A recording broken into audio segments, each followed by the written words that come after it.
Good morning बच्चों।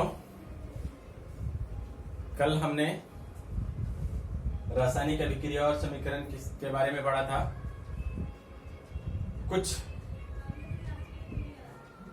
बिंदुओं तक मैंने डिस्कस किया था रासायनिक अभिक्रिया के, और जो बचा हुआ है मैं कोशिश करूंगा कि आज उन सभी रासायनिक अभिक्रिया के बारे में मैं आप लोगों को बता दूं। तो चलिए, आज मैं आप लोगों के पास एक नया रासायनिक अभिक्रिया लेके आता हूं, और वो रासायनिक अभिक्रिया है आपका विस्थापन अभिक्रिया।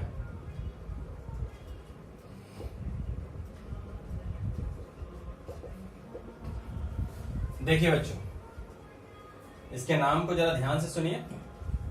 ये जो लिखा हुआ है विस्थापन अभिक्रिया, इस नाम में ही सारा कुछ छिपा हुआ है।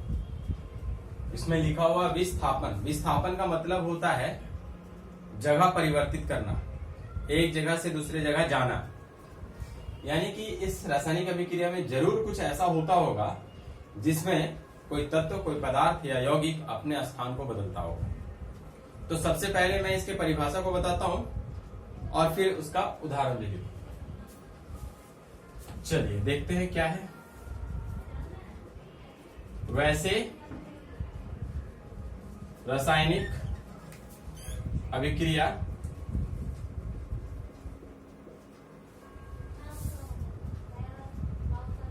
जिसमें अधिक अभिक्रियाशील पदार्थ कम अभिक्रियाशील पदार्थ को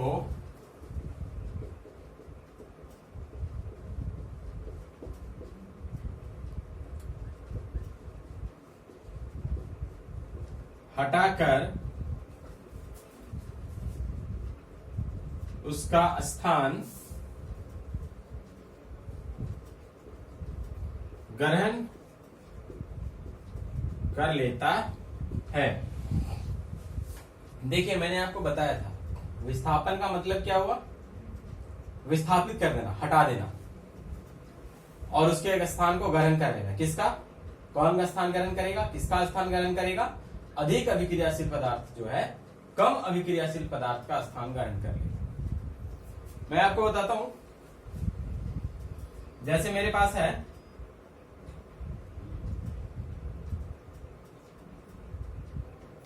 आयरन सल्फेट,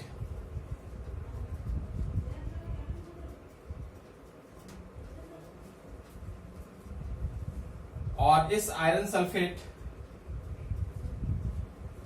का अभिक्रिया कराया जा रहा है कॉपर से।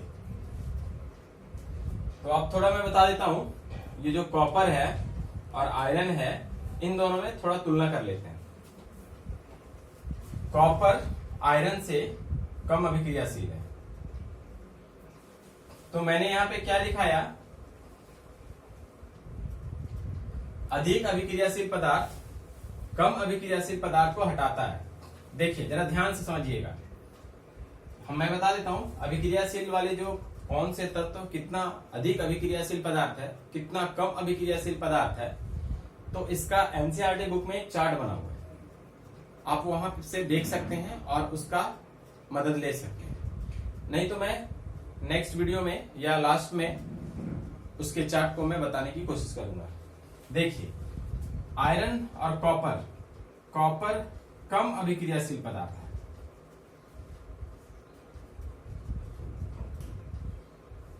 और आयरन अधिक है।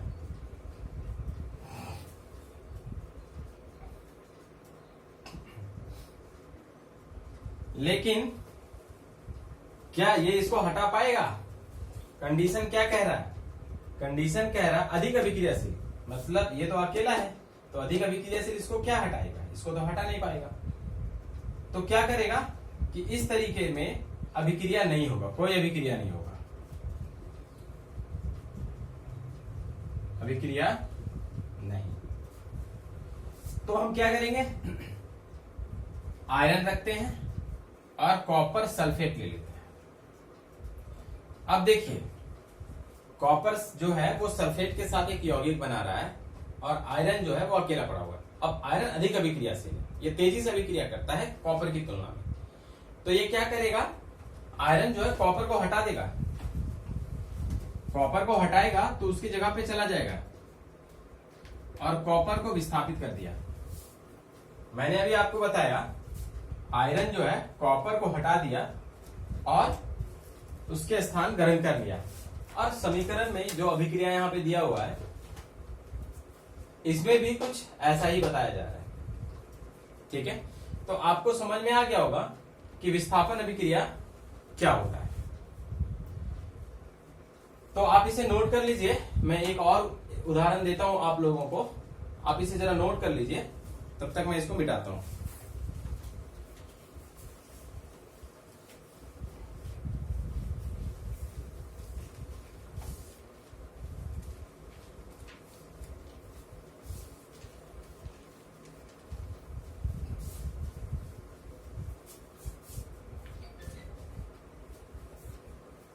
चलिए अब मैं लेता हूं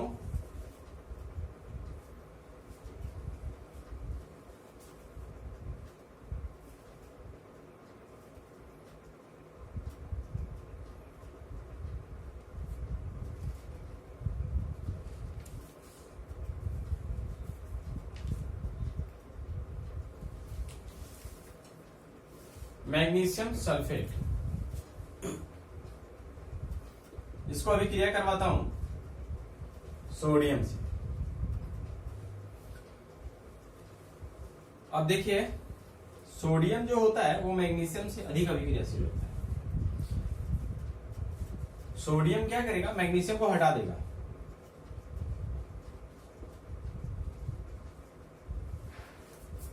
और उसके स्थान को जाकर ग्रहण कर लेगा। तो इस प्रकार से जो अभिक्रिया हुआ यह अभिक्रिया विस्थापन अभिक्रिया का एक उदाहरण है। चलिए अब मैं चलता हूं नेक्स्ट अभिक्रिया में।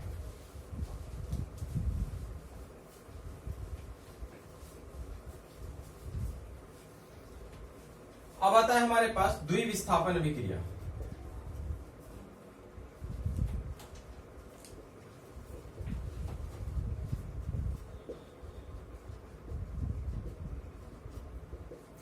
द्विविस्थापन अभिक्रिया, इस अभिक्रिया में क्या होता है, इसमें कोई भी पदार्थ किसी को हटाता नहीं, आपस में एक दूसरे का स्थान बदल लेते हैं, एक्सचेंज कर लेते हैं अपने स्थान को। जो स्थान बदलते हैं वो धातु होता है, अभिक्रियाशील धातु, उसे आयंस भी कहते हैं। तो आपको समझ में आ रहा होगा द्विविस्थापन मतलब यहां पे दो पदार्थ जो है वो विस्थापित होगा, नाम से ही पता चल रहा है। लेकिन इसमें खास बात यह है कि दोनों पदार्थ आपस में एक दूसरे के स्थान को बदलते हैं। मतलब उदाहरण से देकर समझाने की कोशिश करता हूं। Na2SO4 प्लस बेरियम क्लोराइड अभिक्रिया करेगा तो क्या बनाएगा, NaCl प्लस BaSO4।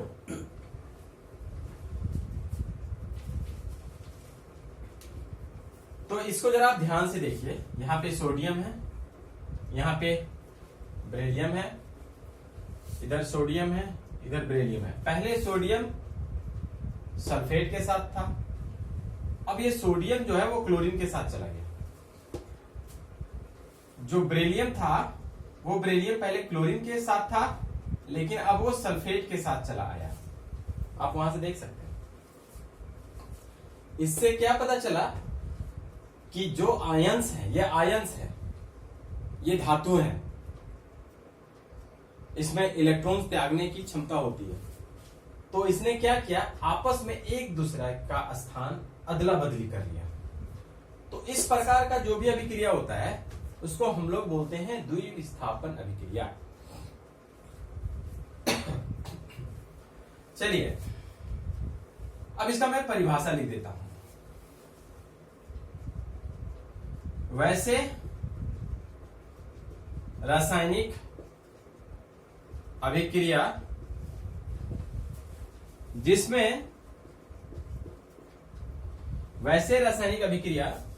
जिसमें आयनों का आदान प्रदान होता है।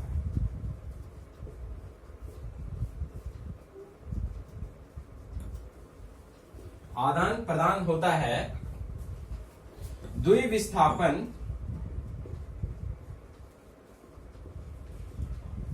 अभिक्रिया कहलाता है।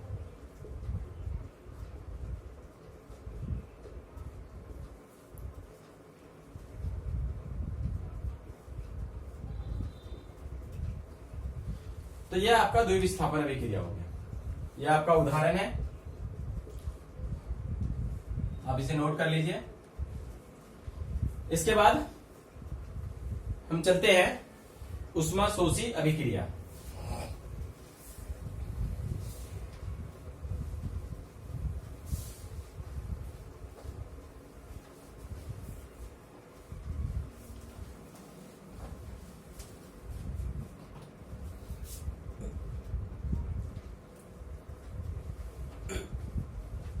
ऊष्माशोषी अभिक्रिया, मैं उम्मीद करता हूं आप लोगों को समझ में आ रहा होगा और मैं हर टॉपिक को उसी के नाम से समझाने की कोशिश करूंगा। देखिए इसमें लिखा हुआ ऊष्माशोषी। ऊष्माशोषी का क्या मतलब होता है? ऐसे पदार्थ, ऊष्माशोषी का मतलब होता है ऊष्मा का शोषण करना, अवशोषित करना। तो हम यहां पे कह सकते हैं वैसे पदार्थ जो रासायनिक अभिक्रिया के समय ऊष्मा को ग्रहण करता है, ऊष्माशोषी कहलाता है। ऐसे कौन कौन से पदार्थ हो सकते हैं जो रासायनिक अभिक्रिया के समय ऊष्मा को ग्रहण करते हैं? तो मैं आपको बता सकता हूं कुछ उदाहरण देकर। जैसे भोजन का पकना, मैं भोजन पका रहा हूं, ऊष्मा दे रहा हूं उसको, भोजन ऊष्मा ग्रहण कर रहा है और वो अपना रूप रंग बदल ले रहा है, उसमें रासायनिक परिवर्तन हो रहा है, तो उसे रासायनिक अभिक्रिया कह सकते हैं। और क्या क्या हो सकता है? जैसे चूना पत्थर का नाम आपने सुना होगा। उस चूना पत्थर को जब हम गर्म करते हैं तो उससे चूना बनता है। चूना पत्थर को मार्बल भी कहते हैं, संगमरमर भी कहते हैं। आपको उदाहरण से समझाते हैं। यह हमारा एक सबसे अच्छा उदाहरण है CaCO3। इसको मैंने गर्म किया। आपको याद होगा कि कल मैं इसी अभिक्रिया को का एक उदाहरण दिया था वियोजन अभिक्रिया में। तो आप ऐसा ना समझें कि कोई एक रासायनिक अभिक्रिया किसी एक ही रासायनिक अभिक्रिया का उदाहरण हो सकता है, वो कई रासायनिक अभिक्रिया का उदाहरण हो सकता है। जब मैंने लास्ट क्लास में बताया था तो मैंने बताया था कि CaCO3 को जब गर्म करते हैं तो दो भागों में बढ़ जाता है और इसको दो भागों में टूटने और बंटने की जो क्रिया है, इसलिए इसको कह देते हैं वियोजन, टूटना। लेकिन अब हम इसको वियोजन नहीं कहेंगे क्योंकि यह टूटा किसके कारण? ऊष्मा देने के कारण।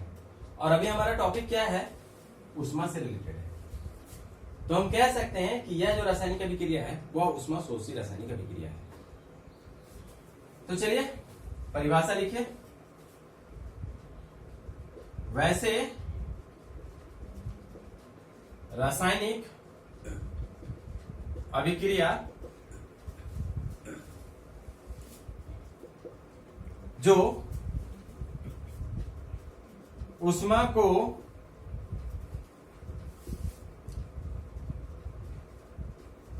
अवशोषित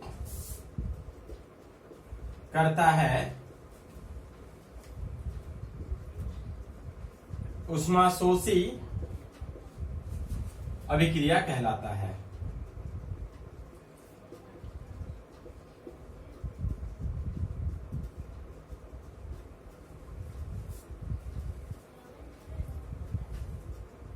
छोटा सा परिभाषा है, आसान सा है, आप इसे नोट कर लीजिए। इसके बाद मैं नेक्स्ट टॉपिक चलता हूं उष्मा शोषी के बाद होता है उष्मा छेपी।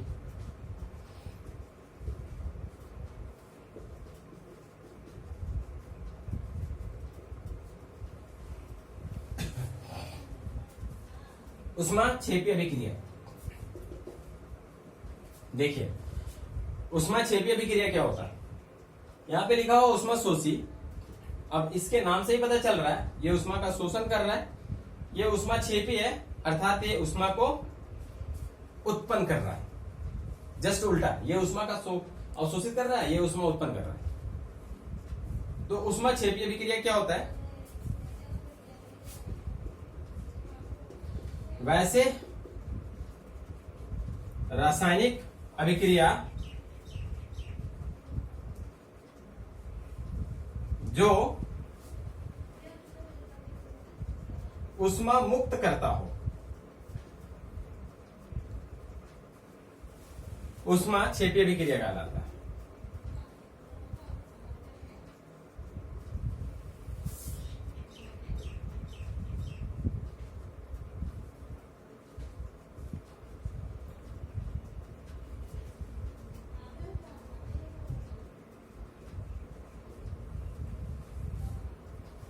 एक उदाहरण देता हूं,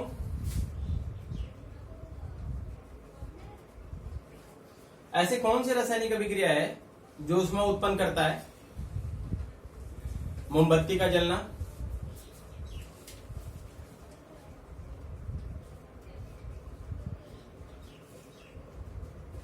मोमबत्ती का जलना। अब मोमबत्ती का मैं उदाहरण लूं तो सिर्फ मोमबत्ती ही नहीं हो सकता है, लकड़ी हो सकता है, कोयला हो सकता है, कुछ भी हो सकता है। श्वसन, जो मैं श्वास लेता हूं, श्वसन भी एक उष्माक्षेपी है, क्योंकि जब मैं श्वास छोड़ता हूं तो कार्बन डाइऑक्साइड के साथ साथ कुछ उष्मा भी मुक्त होता है। हमारे शरीर में जो कोशिकाओं के अंदर श्वसन की क्रिया होती है वहां पर भी उष्मा उत्पन्न होती है।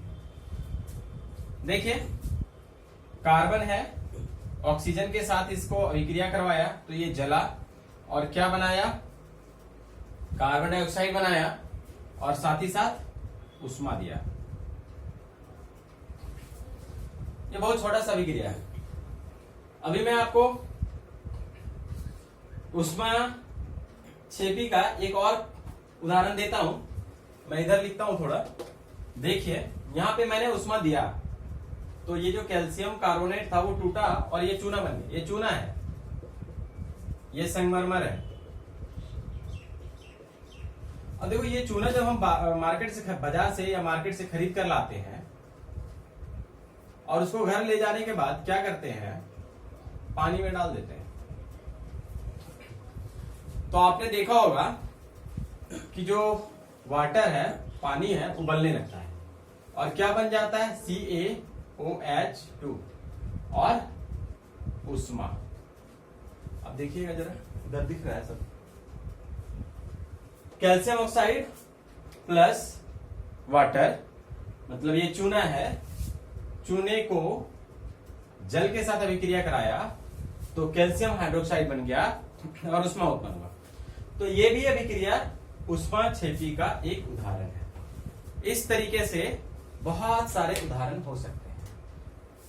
आप इसे जरा नोट कर लीजिए, मैं इसे मिटाऊंगा और फिर अगले टॉपिक पे चलता हूं।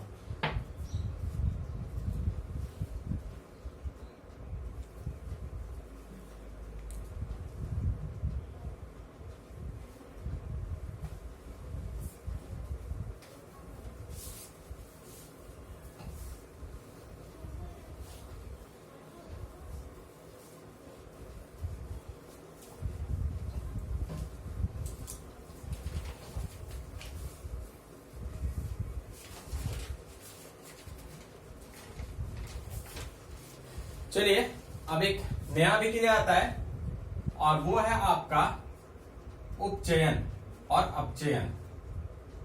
सबसे पहले मैं उपचयन लेता हूं। उपचयन अभिक्रिया क्या होता है? उपचयन अभिक्रिया वैसे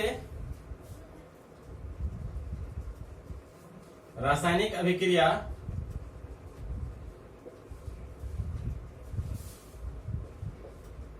जिसमें ऑक्सीजन की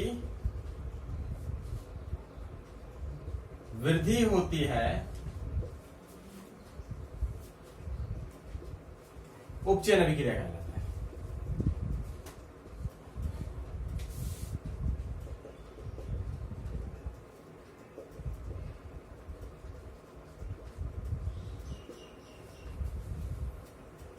चलिए आप आगे चलते हैं। उदाहरण के लिए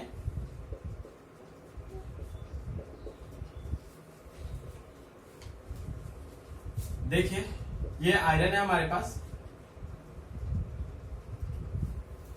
इसको हमने क्या करवाया, जल से अभिक्रिया करवाया, Fe2O3 बन गया और हाइड्रोजन गैस मुक्त हो गया। आप देख सकते हैं यहाँ पे आयरन अकेला था, इसमें ऑक्सीजन जुड़ गया, ऑक्सीजन की वृद्धि हो गई। तो हम कह सकते हैं कि इस अभिक्रिया में क्या हुआ, किसका उपचयन हुआ, आयरन का उपचयन हुआ। इस अभिक्रिया में लोहे का उपचयन हुआ। एक और उदाहरण देता हूं, छोटा सा उदाहरण है। हाइड्रोजन को ऑक्सीजन के साथ अभिक्रिया करवाया और H2O बन गया। मतलब पहले हाइड्रोजन अकेला था, अब उसके साथ ऑक्सीजन ऐड हो गया, जुड़ गया। तो हम कह सकते हैं कि इस अभिक्रिया में भी लोहे की जगह पे हम क्या लिख सकते हैं, हाइड्रोजन। अर्थात इस अभिक्रिया में हाइड्रोजन का उपचयन हुआ। उसी तरीके से और भी एग्जांपल लिया जा सकता है। कॉपर है, उसे ऑक्सीजन के साथ अभिक्रिया करवाया और ये कॉपर ऑक्साइड बन गया। तो जितने भी रासायनिक अभिक्रिया जिसमें ऑक्सीजन के साथ अभिक्रिया होता हो या ऑक्साइड बनता हो, उन सभी अभिक्रिया को उपचयन अभिक्रिया कहते हैं।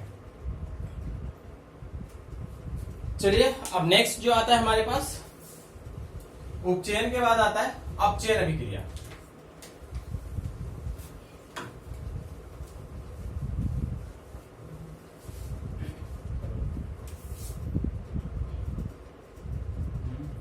अपचयन अभिक्रिया क्या है? अपचयन अभिक्रिया, सबसे पहले मैं आप लोगों को बताऊं कि जैसे मैंने बताया था अभी कि उपचयन में क्या होता है, ऑक्सीजन जुड़ता है, जस्ट उसके उल्टा इसमें क्या होगा, ऑक्सीजन अलग हो जाएगा। यानी कि एक ऐसे रासायनिक अभिक्रिया जिसमें ऑक्सीजन अलग होता हो,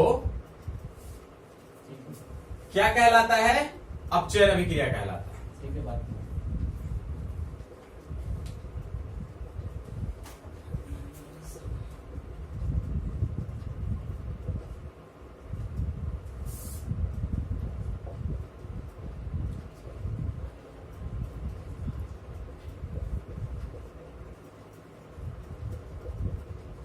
ऑक्सीजन की कमी, ऑक्सीजन का अलग होना या ऑक्सीजन की कमी, बात एक ही है।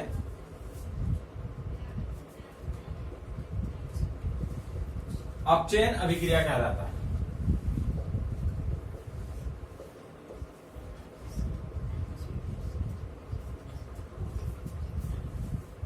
मैं आपको इसका उदाहरण देता हूं।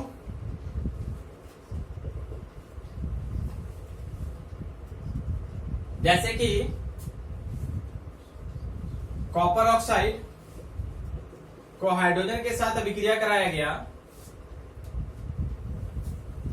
तो कॉपर अलग और हाइड्रोजन अलग, हाइड्रोजन के साथ ऑक्सीजन ऐड हो गया। तो इस अभिक्रिया में क्या हुआ, कॉपर का, इस अभिक्रिया में कॉपर का अपचयन हो गया। मतलब इसमें ऑक्सीजन अलग हो रहा है। किससे अलग हो रहा है? कॉपर से। तो हम क्या कहेंगे कि इसमें अपचयन की क्रिया हो रही है, वो किस में हो रही है? तो कॉपर में हो रही है। इसके बाद हमारे पास आता है रेडॉक्स अभिक्रिया।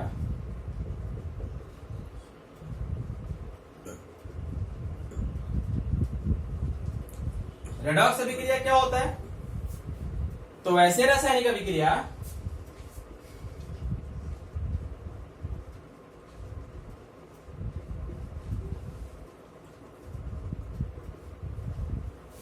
जिसमें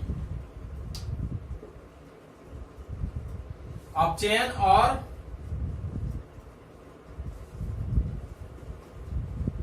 उपचयन की क्रिया साथ साथ होती है। वैसे रासायनिक अभिक्रिया जिसमें अपचयन और उपचयन की क्रिया साथ साथ होती है,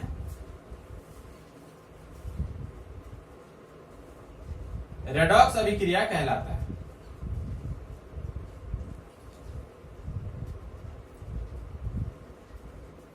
देखिए, मैं आपको इसी में समझाने की कोशिश करता हूं। इसी उदाहरण में ये अभिक्रिया जो है वो दोनों दर्शा रहा है। कॉपर से ऑक्सीजन अलग हो गया तो ये क्या कहलाएगा? अपचयन।